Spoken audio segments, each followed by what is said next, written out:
It's your boy, Scotty Cash, doing another DVD review.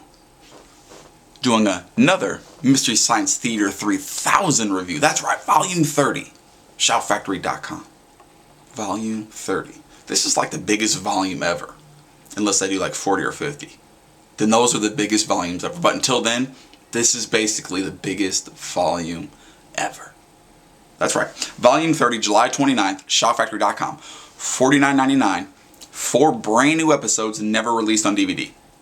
I like how they say that. 4 brand new episodes never released on DVD.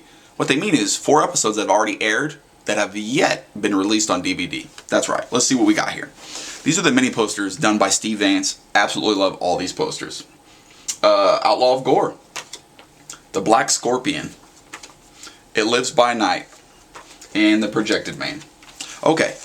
Not counting The Outlaw of Gore, these 3 movies are the worst movies of all time. Like Pearl sends these movies to Mike or to Joel to kill him. These movies could kill me.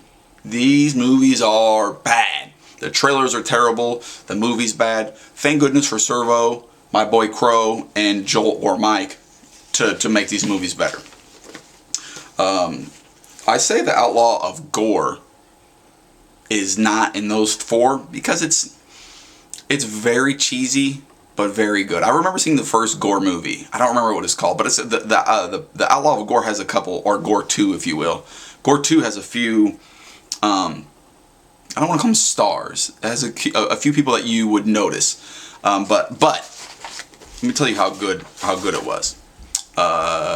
It was given a 1.8 out of 10 by IMDb. It was aired in 1988.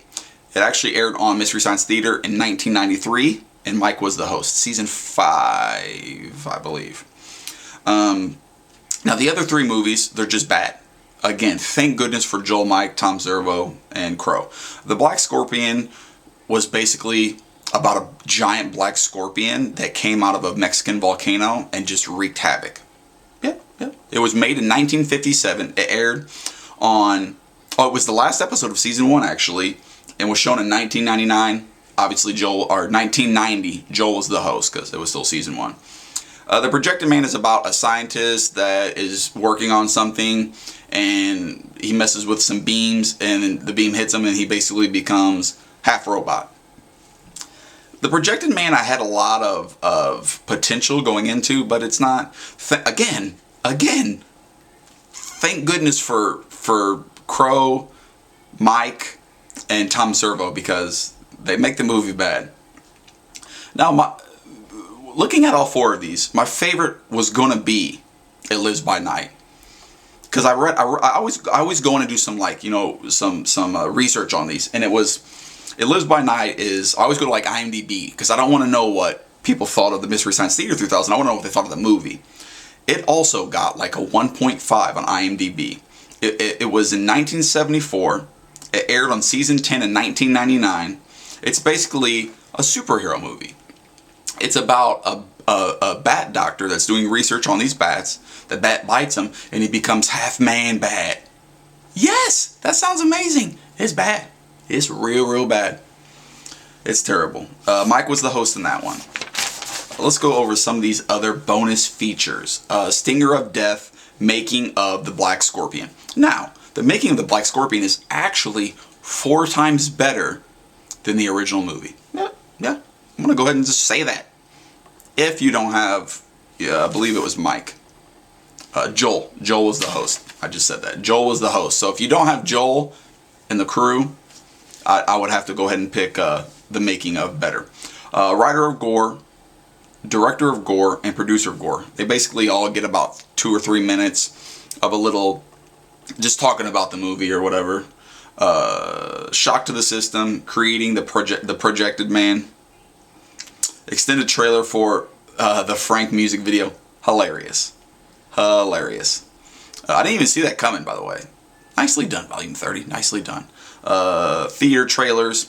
I always love the theater trailers.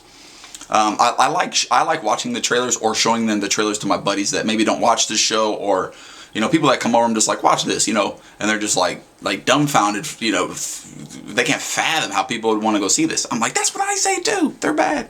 And then of course you got the 4 mini posters by Steve Vance, which aren't really bonus features. But Volume 30 is very, very good. Very, very funny.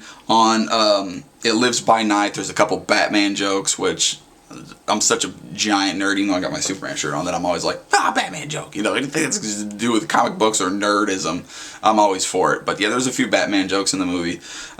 They do a really good job. A lot of well-written scripts are cracks on the movies, you know, during these movies. I don't know if these are just random picks or if they're like, these were actually really funny, because I was cracking up quite a bit on these 4 movies. Now, that's not counting that the movies actually stink. They are terrible. But, like, we have company of Joel or Mike and Crow and Tom Servo. Again, July 29th, shopfactory.com, $49.99. That's right. If you're a fan of Mystery Science Theater 3000, you have to own this. If you already have all the other 29 volumes, how can you pass this up? If you only have one other volume, you have to get this volume. Like I said earlier, it's basically like the cool volume right now. It's like, if being a volume is cool, call this volume Miles Davis. Billy Madison joke, if you didn't get that. Until next time, I'm Scotty Cash. I'm outie.